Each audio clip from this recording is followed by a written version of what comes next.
Temos o Coronel Zé Vicente. Lá de Botucatu. Exatamente. Nós vamos saber agora sobre os ataques que os bandidos fizeram nas agências em Botucatu. PCC. Coronel, como é que está a situação, Coronel? Bom, depois dessa guerra que teve de madrugada lá em Botucatu, Emílio, a polícia está investigando o que aconteceu. Apenas um dos bandidos foi alcançado no tiroteio, isso às 7h30 da manhã. O assalto começou às 11h30, né? Então, 7, 8 horas depois, conseguiram cercar um bandido, houve tiroteio e acabou morrendo quando chegou no hospital. O que se pode verificar, inclusive nessas imagens, a quantidade de munições que foi apreendida, apanhada pela polícia, e munições pesadíssimas, Emílio. Tem o 7,62, que é um fuzil básico, muito antigo, mas tem uma cápsula de munição muito grande aí, que é a metralhadora .50. Essa tem um alcance de até 7 quilômetros, um alcance útil de 1.500 metros, mas faz um estrago monumental. É uma arma antiaérea, serve para antitanque. Imagina uma viatura policial. Uma arma dessa custa lá no Paraguai em torno de R$200 mil. Os bandidos pagam mais do que isso aqui e poucas quadrilhas têm isso. Mas isso mostra um poder de fogo que tem esses criminosos quando se juntam.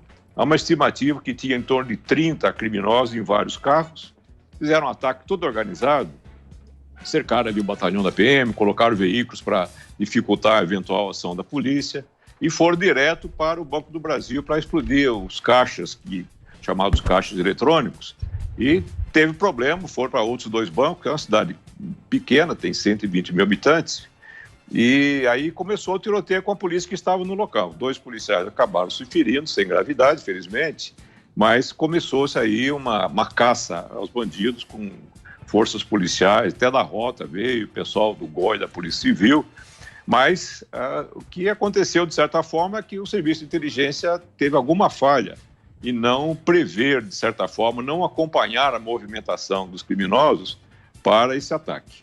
Isso é o 3º ataque às cidades que nós temos nesse ano. São ataques que estão ficando cada vez mais raros, mas mesmo assim continuam sendo muito perigosos para os policiais e para os moradores da cidade que foram apanhados um susto de madrugada aí com o tiroteio que acabou acontecendo, né? Porque a cidade de Botucatu é uma cidade tranquila, teoricamente. Sim, é uma cidade tranquila, né? Olha só. Mas esse ataque, o Coronel, foi uma retaliação que aconteceu porque a PM teve uma apreensão de drogas, foi por isso? Olha, os bandidos estão em pânico, na verdade, porque com a redução do movimento nas ruas, movimento de veículos, a polícia teve muito mais liberdade, inclusive a queda de chamados ao 190, uma queda grande de crimes contra o patrimônio, que mais chama a polícia. Mesmo assim, isso continua acontecendo aos milhares, evidentemente.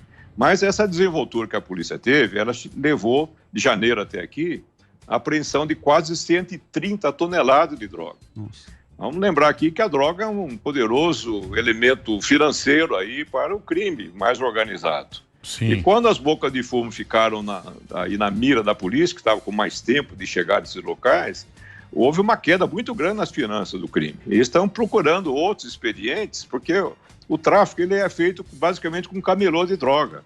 E como todos os camelôs, o pessoal também saiu das ruas, né? O bandido não quer sair da rua, evidentemente, mas não tem cliente para vender a droga. E foram presos quase 80 mil criminosos de janeiro para cá. A PM não está dormindo, não está ficando em casa, né?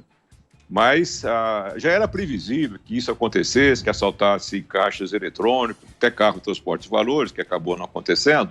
Mas é um caso, felizmente, é um caso muito perigoso, um caso que assusta bastante, mas são casos cada vez mais raros, esses grandes ataques. Eles são complicados de ser organizados, 30 pessoas, chamar, recrutar esses bandidos, arrumar armamento, tem que alugar armas.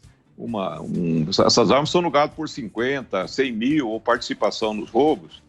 E os bancos agora, em quantidade cada vez maior, estão colocando o sistema de tinta nos caixas eletrônicos, o que está dificultando bastante a ação dos criminosos que vão buscar um dinheiro fácil, supostamente, no arrombamento desses caixas. Eles só podem ser abertos com explosivos colocados dentro do caixa, porque cada caixa eletrônico, na verdade, é um cofre que tem 2,5 centímetros de parede de aço. Então, ela é bastante complicada a operação mas felizmente foi apenas a terceira no estado. Já tivemos situação muito pior no passado. Eu queria fazer uma pergunta pro coronel Luiz Carlos Alborguete aqui, coronel. Parece que foram 30 ou 40 assaltantes vagabundos que tentaram fazer toda essa questão de assalto. Eu queria fazer uma pergunta até um tanto quanto idiota, se o senhor me permite. De onde vem esse armamento tão abrangente e tão poderoso dos vagabundos? Olha, vem pelo mesmo lugar por onde passa 100 bilhões de reais por ano de contrabando.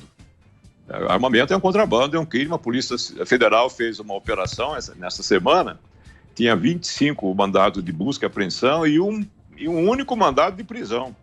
Eles não estão achando bandidos, estão tentando pelo menos achar as armas. Esse bandido que teve uma ordem de prisão, mesmo assim, já estava preso. Uma ordem de prisão para um preso.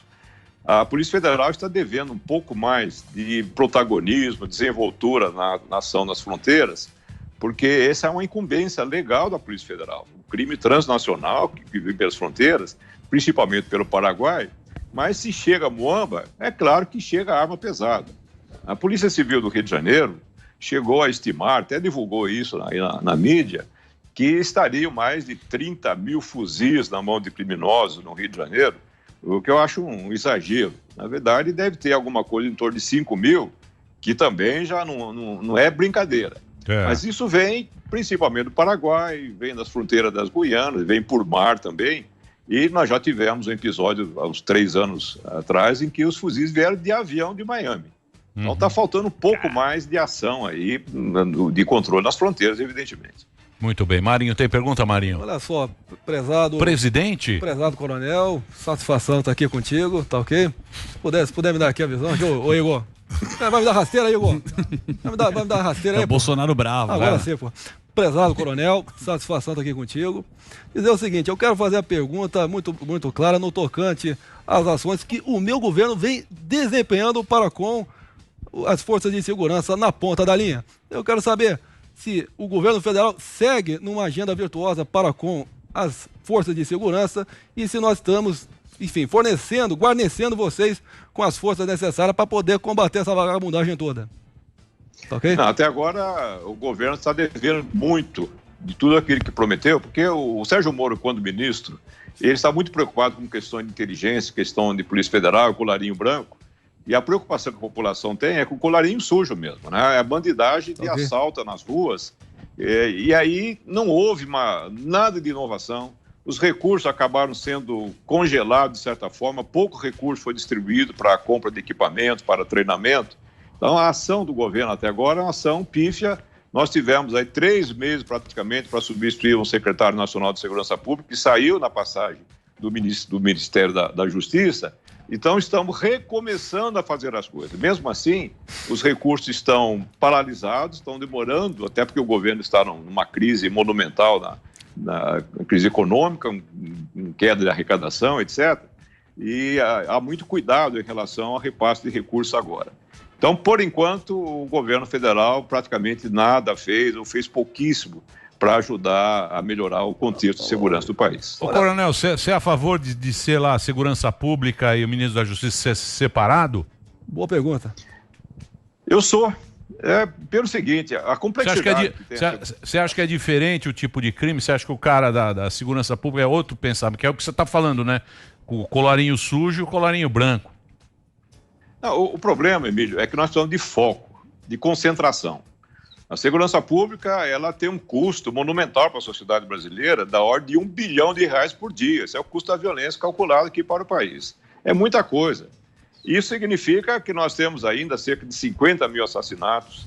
O contrabando movimenta cerca de 100 bilhões de reais. O tráfico de drogas, perto de 15 bilhões. O jogo clandestino, mais 20 bilhões. São quantidades absurdas.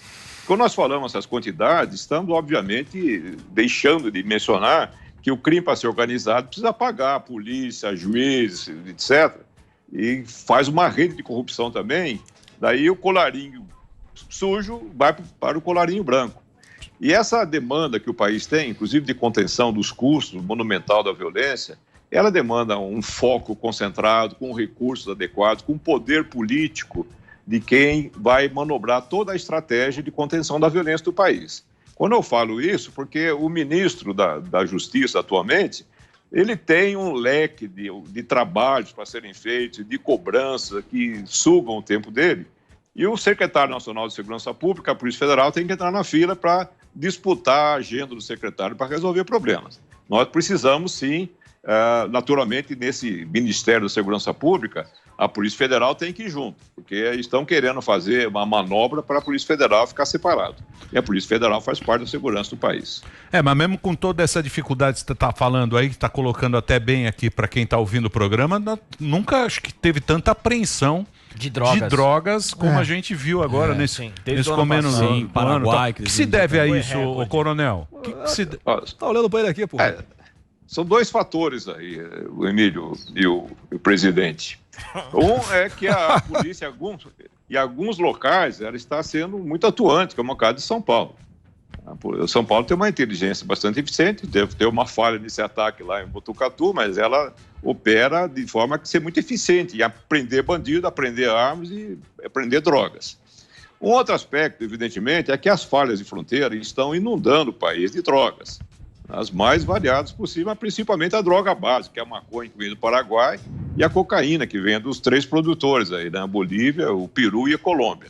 Ainda estamos com altíssima taxa de importação dessa droga. E uma parte da cocaína, pelo menos, é reexportada aí para a Europa, para a África, que redistribui para a região. E nós não conseguimos ainda fazer uma grande cartada em cima desses cartéis que nós temos no Brasil. A gente só vê prender bagrinho aí da droga. Os grandes traficantes, ninguém chegou neles ainda. É mais um desafio para a Polícia Federal, que, diga-se passagem, é muito pequena para o tamanho que o Brasil tem, né? Ter apenas menos de 15 mil policiais federais para esse paizão aqui é brincadeira. Boa. Valeu. Coronel mandou bem, coronel. Você deu uma... Mostrou aí pra gente. Queria agradecer o papo aqui com o coronel, conversou com a gente aqui.